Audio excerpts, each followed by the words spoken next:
Welcome to Hard Talk. I'm Stephen Sackur. Iran's Islamic Republic has been in firefighting mode for months, trying to damp down the flames of mass protest sparked by the killing of a 22-year-old woman in police custody. Her name was Mahsa Amini. At least that was her Persian name. Her Kurdish birth name was Gina. The story of Iran's internal discontent is incomplete without an understanding of Iran's Kurdish population. My guest is Abdullah Mohtadi, leader of the Komala party of Iranian Kurdistan. Is his a fight for rights or for independence?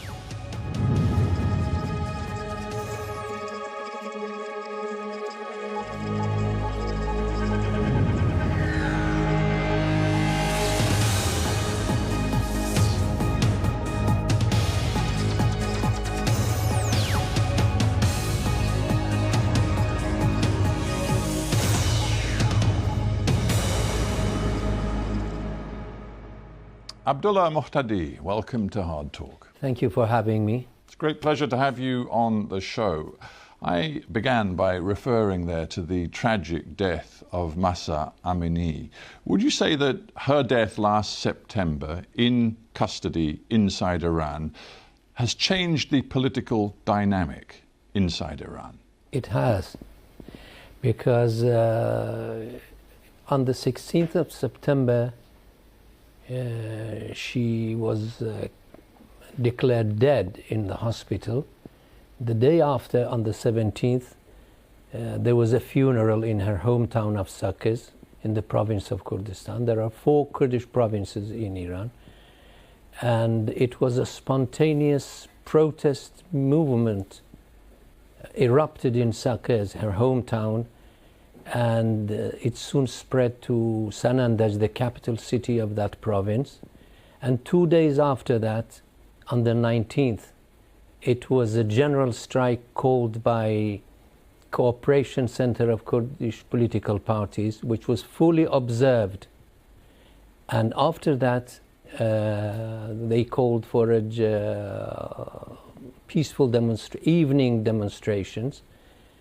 And it was a resounding victory, because in dozens of cities in all 4 Kurdish provinces, there was huge demonstrations that soon spread to all of Iran. Well, that is exactly what I wanted to pick up with you. So your contention is that it's very important to understand that the immediate response, the immediate public protest to what happened to Mahsa, and we could also call her Gina, her Kurdish name, yes, it was very much a Kurdish response. It was.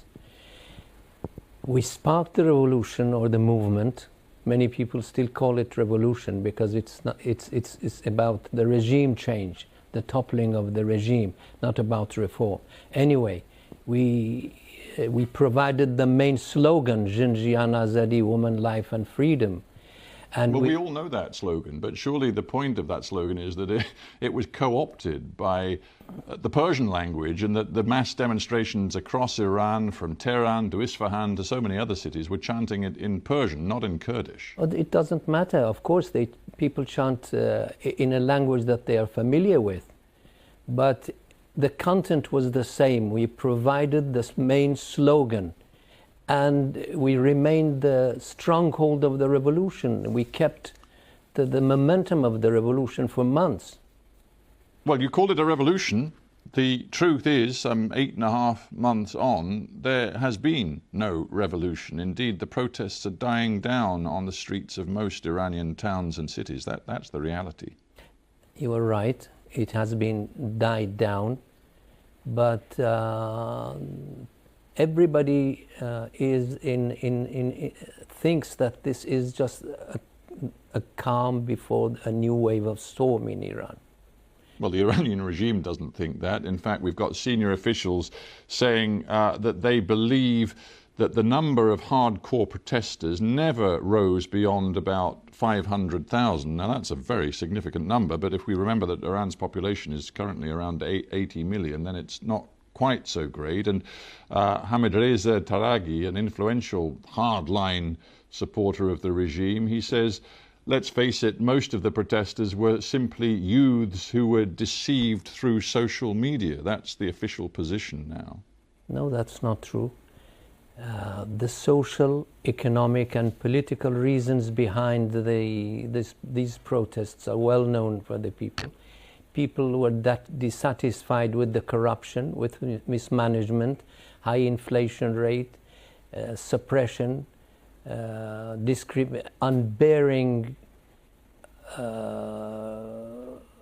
unbearable discrimination against women by imposing lifestyles to the young generation that they refuse to obey. So the reasons are... Well, all of those reasons you've just given are fascinating. Obviously, they would be aggressively disputed by the Tehran regime. But my interest is that those reasons for protest you've just outlined don't include going out on the streets demanding greater rights for the Kurdish people. Maybe the Kurdishness of the origins of this protest movement, as you put it, have been lost. No. In fact, the Kurds came to this revolution hoping that while they are for a broader democracy in Iran, at the same time their rights will be preserved, their rights will be recognized by the society, by the new constitution, by the new system in Iran. What you have said about the origins of the protest movement were taken on board by the Islamic Republic military forces, in the sense that they focused a lot of their most repressive activities on the Kurdish region, and indeed reached across the border into Iraq, where your Komala party has its headquarters. How badly damaged have you been in the last 8 or 9 months by this new aggressive, assertive Iranian military action? We take the Iranian threats against our bases and our families and our settlements very, very seriously. But this is not the first time they threat us, or they threaten us, or they attack us. The latest was on the 28th of September. They wanted to distract the attention of the movement, and they want to lure the Kurdish groups into an armed struggle, which we resisted. Yeah, but what they did do is they sent, and I'm just looking at their reports from official Iranian media, precision-guided missiles, assault drones hitting targets that belong to your party and other Kurdish Iranian parties. How can you withstand that? They killed 17 people, including a pregnant woman and her unborn child, and injured dozens of people. But we've been accustomed to these kinds of attacks by the Iranians. Of course, we pay a price for that, but we have no choice except to resist. Yeah, the problem you have is that you are dependent upon the hospitality, if I can put it that way, of Iraq, and in particular the Kurdish regional government in Iraq. And it does seem over recent months, because of the pressure, the military pressure being applied by Iran, that the Kurdish regional government in Iraq has agreed with Tehran that you must be expelled, your operations disbanded inside Iraq. We have not been engaged in any kind of armed struggle or infiltrating armed teams into Iran. So this is a lie. Well, hang on, it's not a lie that you keep so-called Peshmerga guerrilla fighters in bases inside Iraq. Yes, but it's only because of exclusively for our self-defense. Because if you cannot protect yourself, they come for you. How many Peshmergas do you have? I can't tell you, but enough to defend ourselves, our bases in Iraqi Kurdistan. During the past 3 decades, more than 400 people, our members and other parties' members, were assassinated, poisoned, killed, kidnapped by Iranian agents. You have to protect yourself. You have to have the means to protect yourself. But this is not intended for an armed struggle against the Iranian regime, and they know it, and we have not provoked them at all. Well, you say they know it, but they appear to regard you as a terrorist organization. Now, back in October of 2022, it was reported from Iran and Iraqi sources that there was an agreement reached that you would be forced out of your bases in Kurdish areas of Iraq, and the representative of the Kurdish regional government, the Iraqi Kurds, in Tehran, Mr. Nazim Dabakh, he said that Iranian Kurdish dissident groups must now evacuate from our region near the border with Iran. If they refuse to comply, he said, Iran has told us that it will, quote, consider other options to end their presence. This is not what we hear from the people in charge of the KRG, Kurdistan region of Iraq. What do they say to you then? They say they want to have put limits on our activities, our presence, but not expelling us. Because what do they mean by limits? Well, they want guarantees that we won't go into Iranian soil, and we accepted it. In fact, we haven't been engaged in that for many years now, more than 25 years. Would you say that, in a sense, effectively, Iran's military operations and its threats, to put it bluntly, have neutralized your activities inside Iraq? We don't. We are in good friendly relations with KRG. We respect each other. We do not interfere in each other's domestic affairs. And we, as I told you before, we have not been engaged in any military or armed struggle against Iran for many, many years, even before these limitations. Mm-hmm.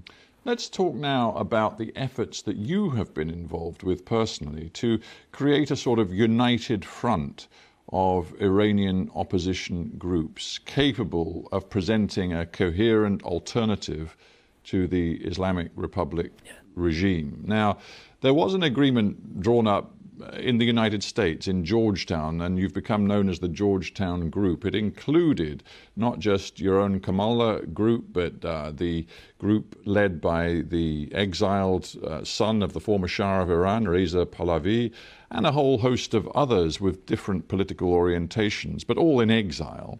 You came out with a joint declaration talking about your commitment to freedom and democracy in Iran. And then within weeks, that Georgetown Group started to fall apart. It wasn't very impressive, was it? People in the streets, activists, protesters, both inside and outside the country, wanted us to form a strong, united opposition coalition. So we responded positively to their demand with good intentions. The aim was to form a strong, united opposition coalition to give people hope in Iran, give a sense of direction to the movement, and also represent the Iranian aspirations in their fight for democracy to the international community.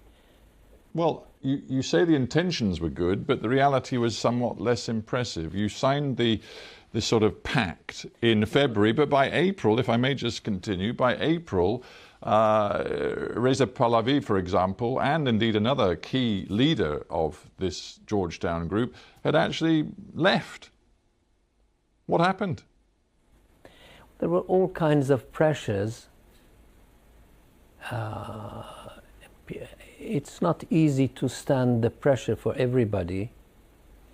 Isn't the truth that you just didn't really have a shared vision for a future in Iran? For example, many of the people around Mr. Pahlavi, frankly, would like to see the return of the monarchy. There are people in your group who are more concerned with safeguarding Kurdish rights through a highly federalized future system, Yes. which is anathema to many Iranian nationalists. And when you put all of these people together, there simply isn't a coherent, unified position. But we were able to sign a charter which was reasonably good and balanced, where we declared our program for democratizing Iran, a new system, a new constitution, a new referendum for the people to decide the future of their own government, and also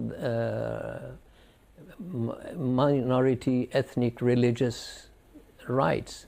It sounded pretty impressive on paper. Very progressive. But my point is that it didn't last more than 2 months before several of the key people who signed it had walked away from it.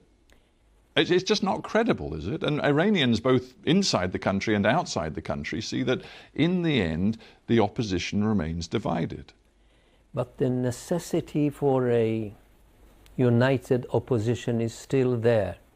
And it's a burning question. You have to fight for that.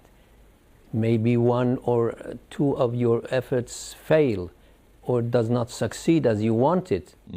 But the necessity is there, and the efforts should continue. One of the key questions of particular relevance to you in the Kurdish Iranian community is, what is your long-term agenda? Do you ultimately see yourselves as part of a federalized Iran, free, democratic, but with much of the power decentralized to your own particular region, in your case? Or is your long-term aspiration an independent Kurdistan? Historically, Kurds were denied the right to self-determination.